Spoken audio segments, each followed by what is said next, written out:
there friends, it's Ashley here from the Loopy Lamb, and today I'm going to show you how to make suede soles for pretty much any pair of slippers that you could possibly crochet up.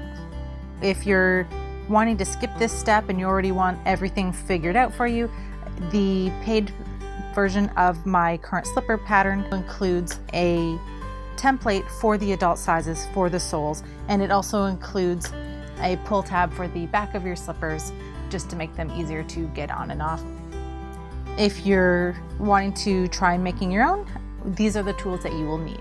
You'll need your slippers, you will need a piece of suede or faux leather, whatever materials you're hoping to use for your sole. We have a leather punch here, some worsted weight yarn in the color that's similar to whatever materials you're making your soles from, a pencil, a tapestry needle. I've got two pairs of scissors here because one is for fabric, so I'll be using that for the suede, and I've got my paper scissors here, and we'll be needing the pencil and a piece of paper. It doesn't have to be colored, but I'm using that today to make it easier for y'all to see.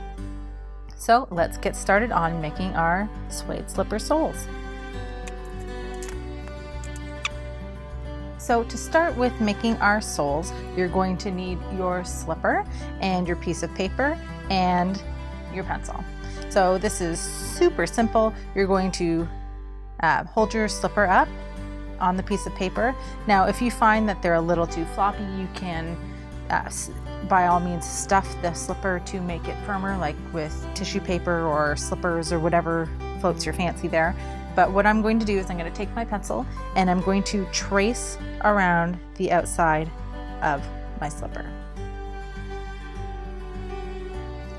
It doesn't have to be perfect, as I can tell already it will be by no means perfect, but you just need the basic shape of your slipper.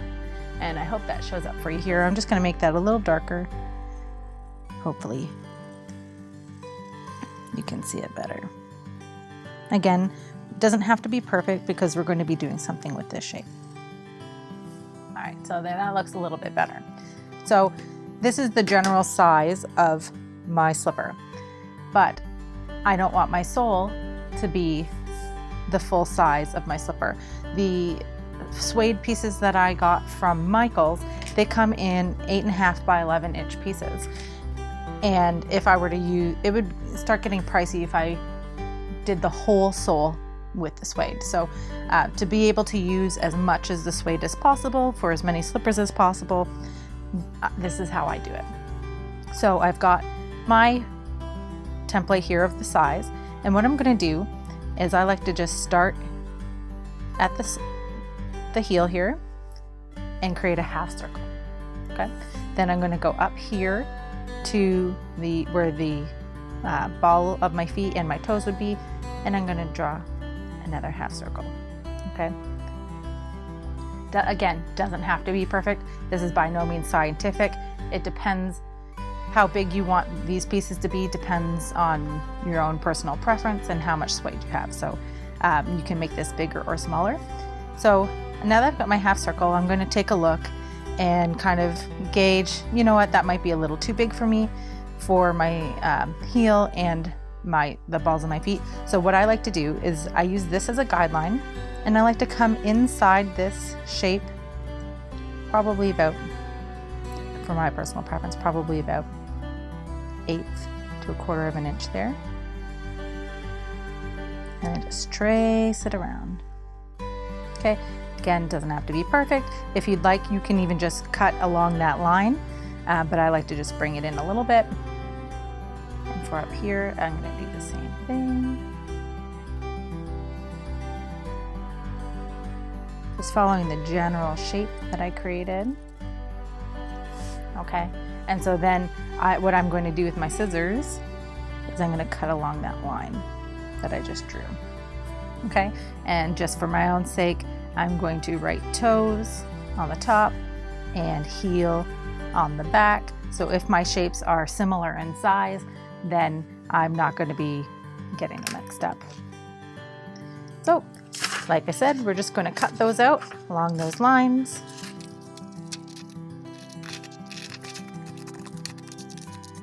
Now, if you are making multiple pairs of slippers, like if, for instance, if you're making them for a market, to save yourself the time of doing this over and over and over again, you could do this once for each size that you need to make, and just make a note on your template here as to which size it's for, and then keep all your sizes in together, like paper clip them together, and you can use them over and over again.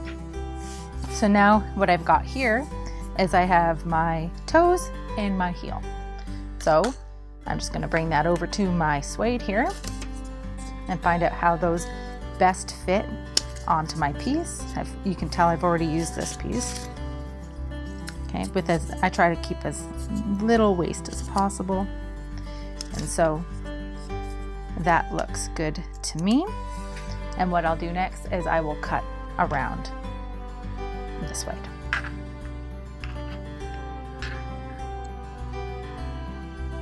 Oops, wrong scissors.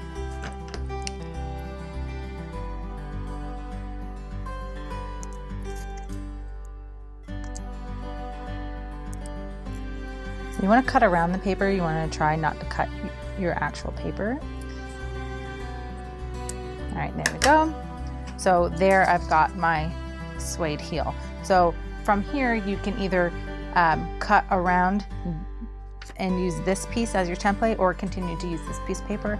I personally find cutting around the piece I've already cut out to yield me better, more consistent results between the two pieces, because if I'm cutting around the paper and say, like for instance, this piece has a little fold in it and it can affect your cuts, I just use the same piece to try and get as close as possible between the two pieces.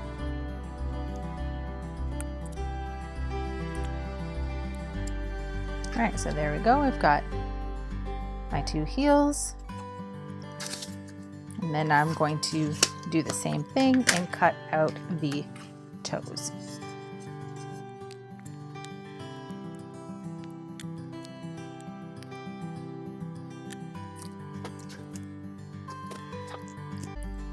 So now we have both our heel and our toes templates, and I just want to show you this. I've done this already with a pair for my daughter actually, and you can see how these soles are attached.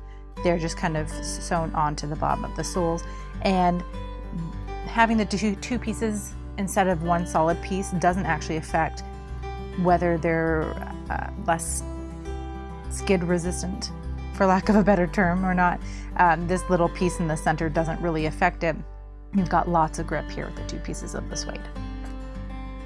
So for our next step here, we are going to use our leather punch. I like to set the smallest setting, and we're just going to use the hole. It's essentially just a hole punch for leather. And you're going to punch holes all around the perimeter of your piece. Now you're going to want to do that probably about 1/8 to 1/4 of an 1/8 of an inch in from the edge, because you don't want it to be too close to the edge, or else eventually your leather may tear along the edge between the hole and the edge of the fabric here. So just going to start punching holes in here and space them evenly around the outside.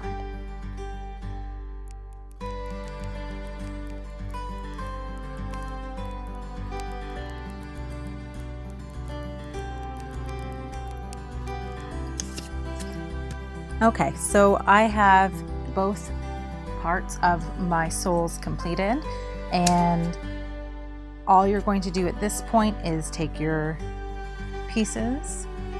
So I've got my heel, I've got my toes, and then I'm going to put them on the bottom of my slipper. And if you'd like, you can use some sewing pins to hold it in place. I find that the easiest way is to go work them through the holes in the suede if you're using suede, because getting the needle through that suede is near impossible unless you've got crazy sharp pins. So what I do is I just place them on the bottom, grab my tapestry needle and my yarn. This is We Crochet's Bravo worsted weight in the color brindle. Once you sew this on together, it's very hard to notice it, and it's as close as I've got to the leather here, or suede, sorry. So just use your tapestry needle, thread on your yarn, and then you just work in through the holes, kind of like those sewing projects that I did when I was a kid, you know, those cardboard pieces that the holes punched around the end, around the edge. So it's kind of just like that. So you're just gonna stitch them on, and you're well on your way to having a really great pair of slippers with a suede sole. And that's how you make them.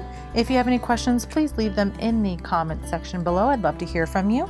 And if you enjoyed this video, please hit that like button and consider subscribing to this channel. If you're looking for free crochet patterns, specifically the one to make my faux fur slippers here, you can find those on my blog, theloopylamb.com. Thanks so much for watching, friends. Happy hooking, and I'll see you next time.